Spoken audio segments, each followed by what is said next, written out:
இப்போ இந்த women's day அன்னைக்கு ஒரு சில முக்கியமான சில வாக்குறுதிகளை படிப்போமா?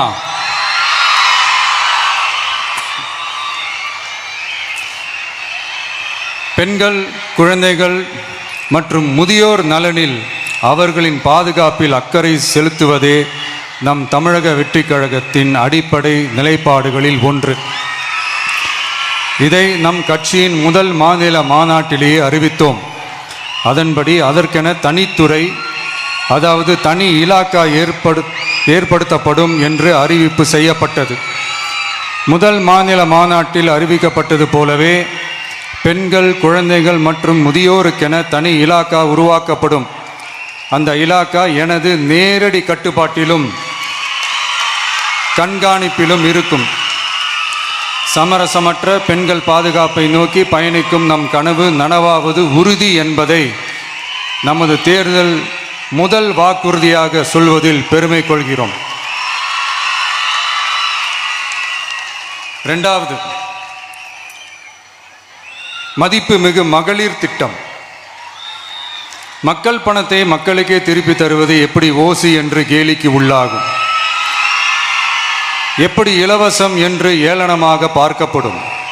இப்படி வரையறுக்க எந்த அரசியல் கட்சிக்கும் எந்த அரசியல் தலைவருக்கும் உரிமை இல்லை என்று தமிழக வெற்றிக் கழகம் ஓங்கி உரைக்கிறது. இந்தியாவில் நம்பர் 1 இல்லாத மாநிலங்களில் கூட பெண்களுக்காக மாதம் வழங்கப்படும் தொகை அதிகமாக உள்ளது.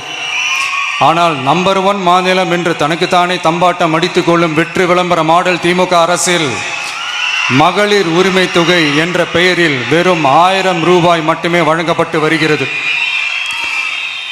மக்களுக்கு அரசின் சார்பில் வழங்கப்படும் தொகையால் அவர்களின் மளிகை சாமான் வாங்குவது போன்ற முக்கிய செலவுகளில் ஒன்றாவது குறைந்தபட்சமாக பூர்த்தியாக வேண்டும். அந்த எண்ணத்தின் அடிப்படையில் யோசித்ததால் நாம் அமைக்க போகும் மக்கள் அரசு இனி 60 வயது வரை உள்ள அனைத்து குடும்ப தலைவிகளுக்கும் மாதம் 2500 ரூபாய்